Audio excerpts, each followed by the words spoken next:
لله رب العالمين والعاقبة للمتقين والصلاة والسلام على أشرف الأنبياء والمرسلين. أعوذ بالله من الشيطان الرجيم. وذكر فإن الذكرى تنفع المؤمنين. تمام تعریفیں رب تبارک و تعالیٰ کے لیے اور السلام پیارے نبی محمد رسول اللہ صلی اللہ علیہ وآلہ وسلم کی ذات اقدس کے لیے. رب کائنات کی ساری مخلوقات کی تعداد سے زیادہ صلی اللہ تعالی علیہ وعلی آلہ واصحابہ وسلم تسلیما کثیرا کثیرا. رب تبارک و تعالیٰ کا ارشاد و فرمان ہے کہ بعض نصیحت ہوتی رہے، ایمان والوں کو اس سے فائدہ پہنچتا ہے. یہ آیت بڑی اہمیت رکھتی ہے. جو ایمان والا ہوگا وہ قرآن اور سنت کو سننا پسند کرے گا، اور جو ایمان والا نہیں ہوگا اس کو ضرورت نہیں ہوگی قرآن اور سنت کو سنے. دوسری چیز، جو ایمان والا ہوگا وہ پوری توجہ سے سنے گا. تیسری چیز، جو ایمان والا ہوگا وہ اس کو اوپر عمل کرنے کی کوشش بھی کرے گا. اسی لیے حضرت عمر فاروق رضی اللہ تعالیٰ عنہ فرمایا کرتے تھے، تعالوا نجدد ایماننا، آؤ ہم سب مل جل کر کے بیٹھیں، اپنے ایمان کے اندر تازگی پیدا کریں. اس کی مناسبت سے میں آپ تمام سامعین سے درخواست کروں گا جو دائیں اور بائیں بیٹھے ہوئے ہیں، ذرا سامنے اگر تشریف لے آئے تو زیادہ مناسب ہوگا انشاءاللہ. یہ دائیں جانب سے بھی آپ بھی ادھر آ جائیے. جتنے ہم قریب مل کر کے بیٹھیں گے انشاءاللہ محبتوں میں اضافہ ہوگا. اور یہ یاد رکھیے کہ جیسا کہ آپ کو معلوم ہے کہ روزانہ ظہر کے بعد یہاں درس ہوگا، یا جب بھی کسی وقت بھی درس ہو پہلی صف میں کھڑے ہو کر سنت نہ پڑھیں. اگر اتنی جلدی ہے پیچھے جا کر کے پڑھ لیں، دوسروں کے درمیان اور خطیب کے درمیان حائل نہ ہو. اس چیز کی تمام آپ کوشش کیا کریں. جو رکعتیں نکلی ہیں وہ تیسری صف میں ہیں، وہ پہلی صف میں نہیں ہیں. آپ اپنے آپ کو دیکھیے نا کہ پہلی صف میں آپ کھڑے ہوئے ہیں اور پہلی صف میں آپ لوگوں کے اور خطیب کے درمیان حائل ہو رہے ہیں. مناسب نہیں ہے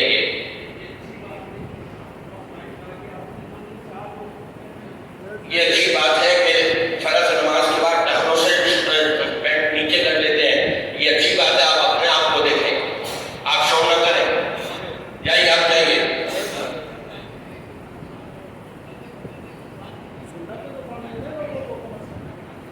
یہ ایک روٹین ہے. نبی پاک صلی اللہ علیہ وسلم جب بھی محسوس کرتے کوئی پیغام دینے کی تو آپ فوری طور پہ، حتیٰ کہ فرض نماز کے فوراً بعد بھی آپ شروع کر دیا کرتے تھے. لہذا اس چیز کا ہم سب نے اہتمام کرنا ہے. یعنی یہ بات کوئی غلط ہے کہ بھئی جو جن کی رکعتیں گئی ہیں وہ تو تیسری صف میں ہیں، آپ پہلی صف میں کھڑے ہو کر کے لوگوں کے اور خطیب کے درمیان حائل ہو رہے ہیں. اس کا مطلب ہے نہ آپ خود سننا چاہ رہے ہیں نہ لوگوں کو سنانے دینا چاہ رہے ہیں. اللہ ہدایت عطا فرمائے. یہ 21واں روزہ ہے اور طاق راتوں میں پہلی ایک رات گزر چکی ہے، باقی 4 راتیں رہ گئی. یا قسمت یا نصیب، آئندہ سال کس کو نصیب ہو اور کس کو نہ ہو یہ اللہ ہی بہتر جانتا ہے. لیکن دعا ہماری یہی ہے کہ اللہ تبارک و تعالیٰ ہم سب کو ہماری زندگی میں بار بار یہ رحمتوں اور برکتوں والا مہینہ اور یہ سعادتوں والے ایام اور راتیں ہمیں بار بار نصیب فرمائے. آمین تو کہہ دیجیے. آمین میں تو ٹیکس نہیں لگتا نا. یہاں آپ کو ایک چیز کی نشاندہی کر دینا بہت ضروری سمجھتا ہوں. پہلے میں آپ سے ایک سوال کروں گا. اگر آپ کو کوئی یہ بتائے کہ جی 10 کمرے ہیں، ان 10 کمروں میں سے 5 کمروں کے اندر ان کی بڑی اہمیت ہے، اور ایسی اہمیت ہے کہ اس میں سے ایک کمرے میں خزانہ بھرا ہوا ہے، اتنا خزانہ بھرا ہوا ہے، اتنا خزانہ بھرا ہوا ہے کہ تمہاری پوری زندگی ملنے والا خزانہ اس سے کم ہو جائے گا، لیکن جو اس کمرے کے اندر خزانہ ہے وہ اس سے بھی زیادہ ہے۔ اب اعلان ہوا 5 کمروں میں تالے لگے ہوئے ہیں، 5 کمروں میں، یہ 5 چابیاں ہیں ہمارے پاس، جو لینا چاہے وہ لے لے۔ تو آپ اچھا خزانہ صرف ایک کمرے میں ہے، 5 میں نہیں ہے، تو آپ ایک کمرے کی چابی لیں گے یا 2 کی لیں گے یا 3 کی یا 4 کی یا 5 کی؟ یہ میں آپ سے پوچھ رہا ہوں، ہے جی 500 کمروں کی۔ اگر وہ کہہ نہیں جی مجھے تو ایک ہی کمرے کی چابی دے دیں، ٹھیک ہے یہ لے لو گے، لیکن یقین نہیں ہے کہ اس کو وہ خزانہ ملے گا نہیں ملے گا۔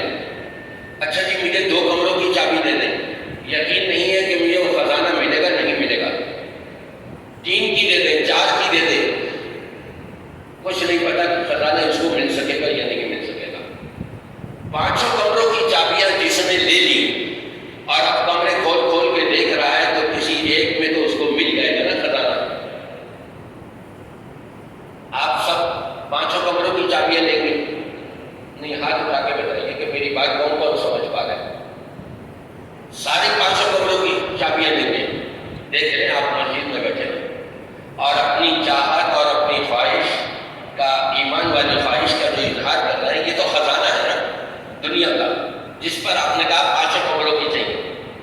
لیکن اگر یہ آخرت والا خزانہ اگر مل رہا ہو اسی طرح سے، اسی انداز سے، تو پھر 500 کمروں کی چابیاں لیں گے، 10 کی لے لیں گے، یہ تو بہت اچھا ہے۔ نبی پاک صلی اللہ علیہ وسلم نے اپنی امت کو تلقین کری ہے، التمسوها فی العشر الاواخر۔ یہ جو میں نے آپ کو مثال دی ہے نا سمجھانے کے لیے 5 کمروں کی اور ایک کمرے میں خزانہ ہے، یہ وہ راتیں ہیں کہ جس کو ہم شب قدر کہتے ہیں۔ یہ ایک رات کا کمرہ ہم کو مل رہا ہے۔ ان 500 راتوں کے اندر جاگ لو، اللہ کی عبادت کر لو، اللہ کو یاد کر لو، گریہ ازاری آخری اور انکساری کرتے ہوئے، اپنے آنکھوں سے آنسو بہاتے ہوئے اور گناہوں کی معافی طلب کرتے ہوئے، آگے کے لیے عزم کرتے ہوئے کہ اب ان گناہ کے قریب میں نہیں جاؤں گا، رب سے معافی مانگی۔ رب فرماتا ہے فاستغفرونی اغفر لکم، تم مجھ سے معافی مانگو، میں یقیناً معاف کر دوں گا، تمہیں سارے گناہ معاف کر دوں گا۔ لیکن ایک گناہ باقی رہ جاتا ہے، وہ رب معاف نہیں کرتا۔ معلوم ہے آپ کو کون سا ہے جی؟ نہیں، وہ تو معافی مانگ رہا ہے نا، شرک سے بھی معافی مانگ رہا ہے، تو اللہ معاف کر دے گا۔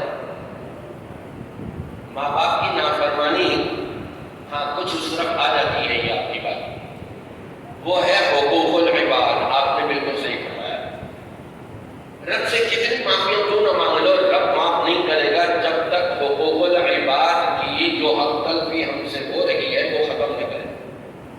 ماں باپ ناراض ہو، بہن بھائی ناراض ہو، دوست و احباب ناراض ہو، اور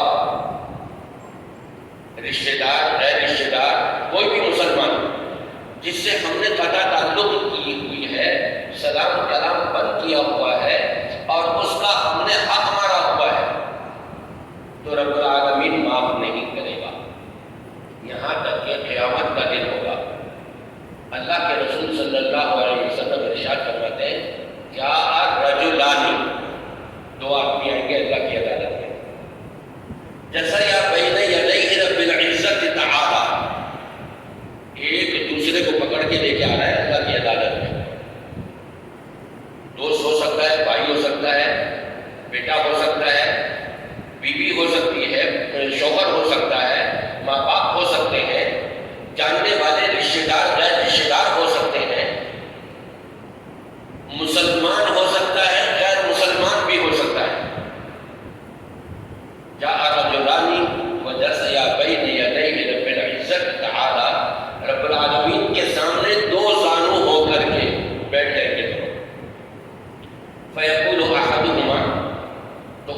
ایک کہے گا یا رب، اے میرے رب، خذ لی مظلمتی من اخی، اس میرے ساتھی نے، اس میرے بھائی نے، اس میرے فلاں رشتے دار نے، اس فلاں شخص نے مجھ پر دنیا میں یہ ظلم و زیادتی کی تھی، اس نے میرا مال ہڑپ کر لیا تھا، اس نے میری دکان پر قبضہ کر لیا تھا، اس نے مجھ سے قرضہ مانگا، میں نے دے دیا، وہ ہڑپ کر گیا تھا، اس نے لوگوں کے سامنے میری بے عزتی کری، یا اللہ اس کو پکڑ، وہ بدلہ مجھے دلوایا جائے آج۔ تو رب العالمین فرمائے گا کہ اے میرے بندے، اب آیا تو اتنی دیر سے، تجھ سے پہلے اسی شخص کے خلاف کتنے ہی لوگ آئے اور آ کر کے انہوں نے مقدمے دائر کیے، اس کی جتنی نیکیاں تھیں، نمازیں تھیں، روزے تھے، عمرے تھے، حج تھے، زکوٰۃ، صدقات و خیرات، قرآن پاک کے جو بھی تھے، اس کی عبادتیں تھیں، وہ ساری کی ساری نیکیاں میں نے مظلوموں میں تقسیم کر دی ہیں، اب اس کے پاس تو کوئی بھی نیکی باقی نہیں رہی، میں تجھے کیا کروں؟ یہ نبی پاک صلی اللہ علیہ وسلم نے آخرت کی منظر کشی کی ہے اور اللہ کے بتانے سے کی ہے۔ وَمَنْ أَصْدَقُ مِنَ اللَّهِ قِيلًا وَمَنْ أَصْدَقُ مِنَ اللَّهِ حَدِيثًا، اللہ کی بات سے بڑھ کر کس کی بات سچی ہو سکتی ہے اور کس کی بات بڑی ہو سکتی ہے؟ اللہ ہی کی اور رسول کی بات سچی اور بڑی ہے۔ اب وہ بندہ سوچے گا اس کے پاس تو نیکیاں ہیں ہی نہیں، ختم ہو گئی، میں کیا کروں، اس ظلم کا بدلہ کیسے دوں؟ اب اس کے مائنڈ میں آئے گا، کہے گا یا اللہ میں بھی گناہ گار ہوں، مجھ سے بھی کچھ غلطیاں ہو گئی، مجھ سے بھی کچھ لغزشیں ہو گئی ہیں، تو جو میرے گناہ ہیں فَلْيَحْمِلْ مِنْ أَوْزَارِي، میرے وہ گناہ اس کے سر پہ کھاتے میں ڈال دیے جائیں، اس ظلم کے بدلے میں جو ظلم اس نے مجھ پر کیا۔ اللہ فَفَاضَتْ عَيْنَا رَسُولِ اللَّهِ صلی اللہ علیہ وسلم، اللہ کے رسول صلی اللہ علیہ وسلم یہ بیان کرتے ہوئے آپ کی آنکھوں سے آنسو جاری ہو گئے، اور آپ نے فرمایا وَذَلِكَ يَوْمٌ عَظِيمٌ يَوْمَ يَقُومُ النَّاسُ لِرَبِّ الْعَالَمِينَ، وہ بہت بڑا دن ہے۔ ایک اور جگہ 50,000 سال کا ایک دن ہے، وہ ساری انسانیت رب العالمین کی عدالت میں کھڑی ہوئی ہوگی، بیٹھنا بھی نہیں ملے گا، بیٹھنا تو دور کی بات، لا تزول قدم ابن آدم یوم القیامۃ حتی یسأل عن خمس، ہر بنی نوع انسان سے جب تک 5 سوال نہیں کر لیے جائیں گے، اپنی جگہ سے قدم تک ہلانے کی اجازت نہیں ہوگی، خبردار یہیں کھڑے ہو، ایک قدم بھی آگے پیچھے نہیں ہٹ سکتے۔ پہلے 5 سوالوں کے جواب، ان میں ایک سوال یہ ہوگا کہ میں نے تم کو اتنی عمر دی تھی، کہاں پر گنوا کے آئے؟ دوسرا سوال ہوگا میں نے تمہیں جوانی بھی دی تھی، جوانی میری عبادت کے اندر گزاری ہے یا پھر میری نافرمانیوں میں گزاری ہے، یہ سوچ کر کے ارے میاں جوانی تو دیوانی ہوتی ہے، جب بڑھاپے میں آئیں گے اس وقت توبہ بھی کر لیں گے، پتہ یہ لگا کہ بڑھاپا تو آیا نہیں، پہلی چل بسا ایکسیڈنٹ کے اندر، اللہ سب کی حفاظت فرمائے گا۔ تیسرا سوال ہوگا وَعَنْ مَالِهِ مِنْ أَيْنَ اكْتَسَبَهُ وَفِيمَ أَنْفَقَهُ، مال تم نے کیسے کمایا تھا؟ لوگوں کا ہڑپ کیا تھا مال؟ حلال اور حرام کی تمیز کری تھی کہ نہیں کری تھی؟ تم کو کسی نے دیا کہ یہ بھی تقسیم کر دیا جائے، تم نے وہ اپنے پاس ہی رکھ لیا، تم نے اس کو بیچنا شروع کر دیا؟ حلال طریقے سے کمایا تھا یا حرام طریقے سے کمایا تھا؟ اس کا جواب، اور جو مال میں نے تم کو دیا تھا، تمہیں ملا تھا دنیا میں، وہ کہاں خرچ کیا؟ میری اطاعت اور فرما برداری میں یا میری ناراضگی میں؟ اور 5واں سوال ہوگا جو تم کو دین کی باتیں تمہارے کان تک پہنچ گئی تھیں، تمہارے علم میں آ گئی تھی، اس پر کیا عمل کیا تم نے؟ جب تک ان 5 سوالوں کا جواب نہ ہو جائے، کسی بنی نوع انسان کو اپنی جگہ سے ایک قدم بھی ہلانے کی اجازت نہیں ہوگی۔ وَذَلِكَ يَوْمٌ عَظِيمٌ، آپ فرماتے ہیں بہت بڑا دن ہے، یوم یقوم الناس لرب العالمین، جس دن ساری انسانیت رب العالمین کی عدالت میں کھڑی بھی ہوگی۔ فَأَصْلِحُوا ذَاتَ بَيْنِكُمْ، اپنے درمیان صلح صفائی کر لو، جس کا جو حق دینا ہے وہ دے دو، یہیں پر ختم کر دو، یہ رب معاف نہیں کرے گا۔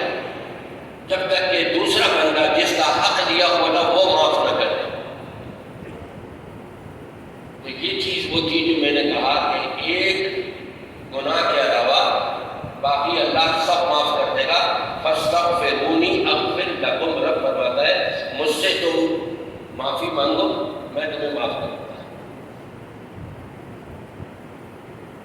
یہ راتیں جو رب تبارک و تعالیٰ نے دی ہیں، جس کا ذکر 2 سورتوں کے اندر کیا گیا ہے قرآن کی مناسبت سے.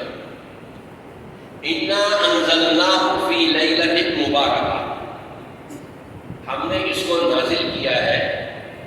کس کو؟ قرآن پاک. مبارک رات کے اندر.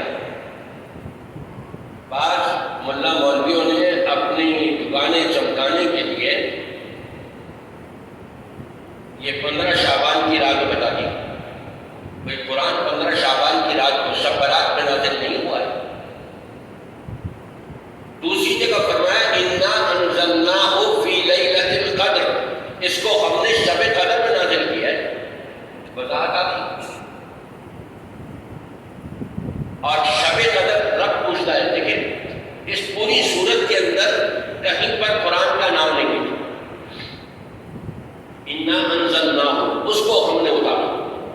ضمیر ہے، اور ضمیریں 2 قسم کی ہوتی ہیں.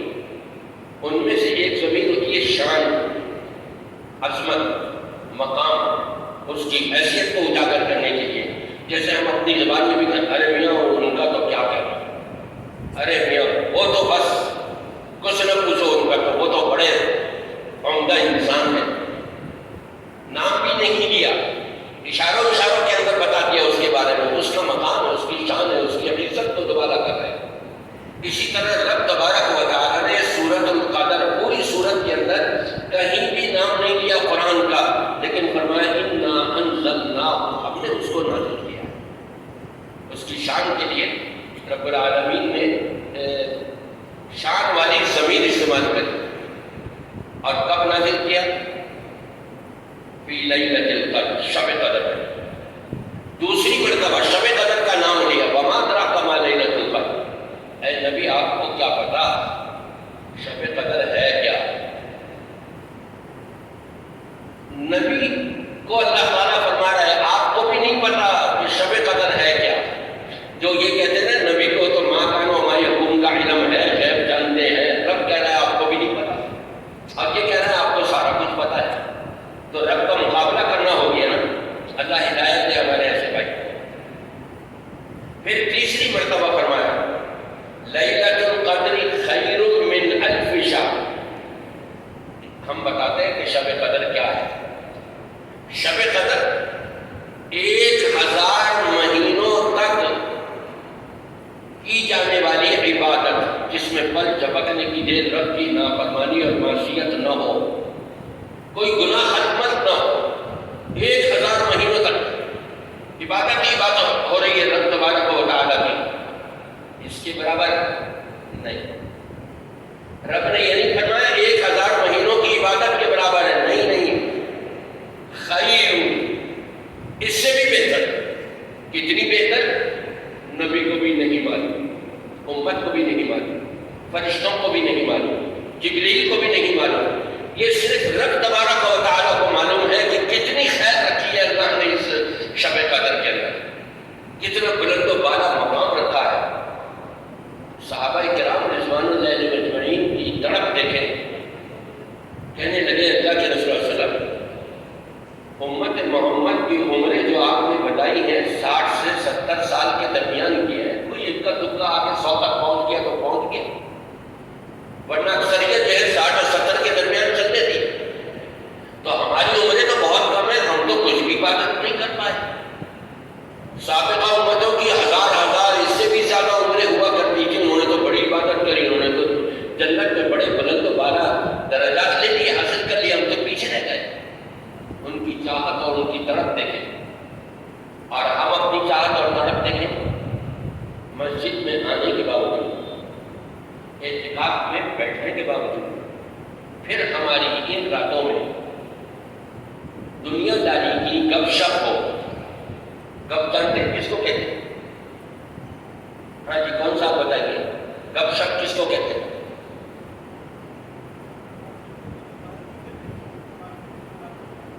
گپ کہتے ہیں جھوٹ کو. شب رات کو بیٹھیں گے ذرا الٹی سیدھی باتیں کریں گے. تو آپس میں ہم کو یہ نہیں کہنا چاہیے بھائی ہم گپ شپ کریں گے، نہیں، ملاقات کریں گے، کچھ بات کرنی ہے ہم سے.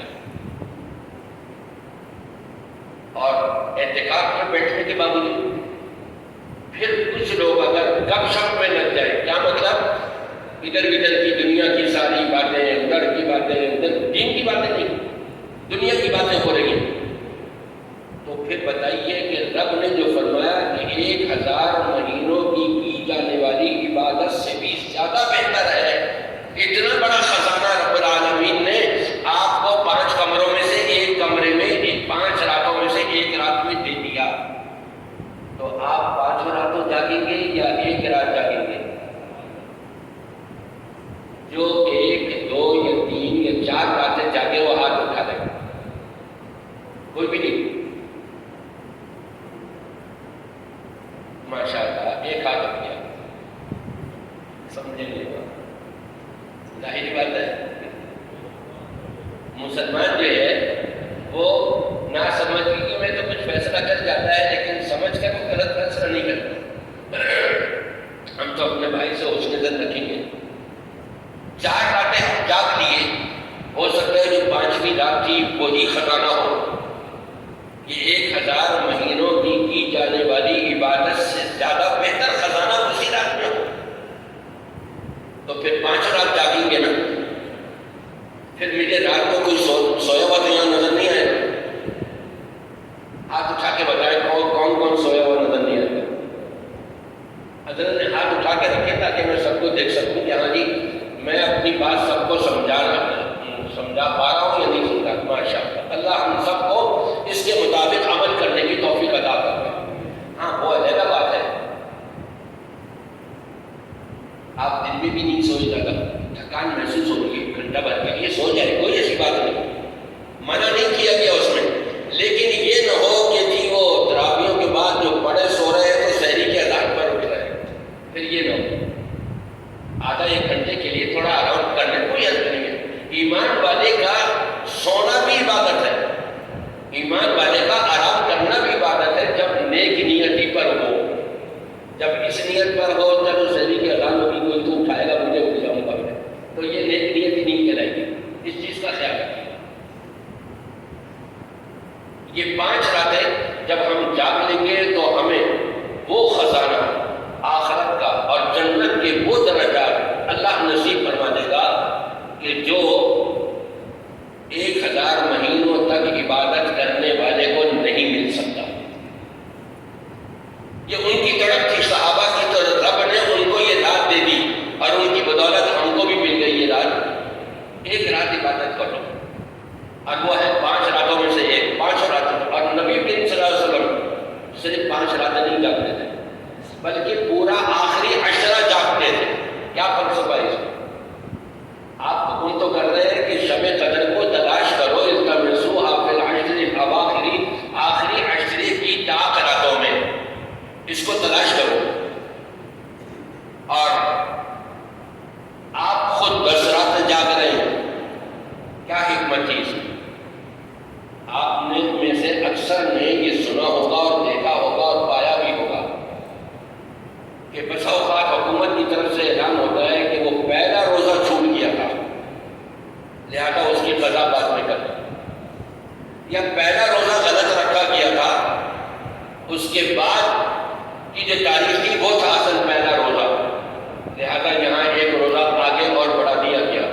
جب ایسی کنڈیشن ہو، ہم نے تو طاق راتیں تلاش کری چاند کے حساب سے اور چاند ہی کے اندر گڑبڑ مل گئی ہم کو بعد میں، تو ہم تو پھر طاق راتوں میں نہیں جاگے نا، جفت راتوں میں جاگ لیے.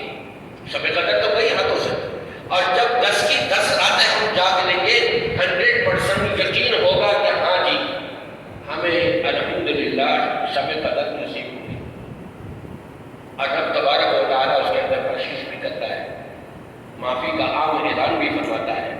تو میں اپنے آپ سے بھی اور آپ سے بھی سب سے یہی درخواست کروں گا آخر میں کہ ہماری کوشش یہ ہونی چاہیے کہ آخری 10 پورا کا پورا ہم جاگیں. دن میں نیند کر لیں. فجر کی نماز کے بعد جو درس ہو جائے درس سن کے اور 2 رکعت ضحیٰ کی نماز پڑھ کے سو جائے.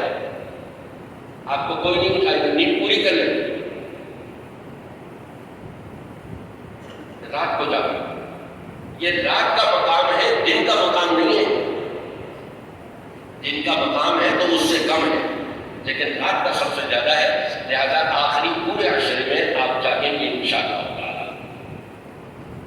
میں آپ کے ساتھ ہی رہتا ہوں، یہاں پر کہیں درس کے لیے جانا ہو تو میں چلا جاتا ہوں اور پھر واپس آ کے آپ کے ساتھ یہیں بیٹھتا ہوں۔ دوسرے مسائل لوگ پوچھتے ہیں۔ ایک سوال یہ کیا گیا کہ اگر روزے کی حالت میں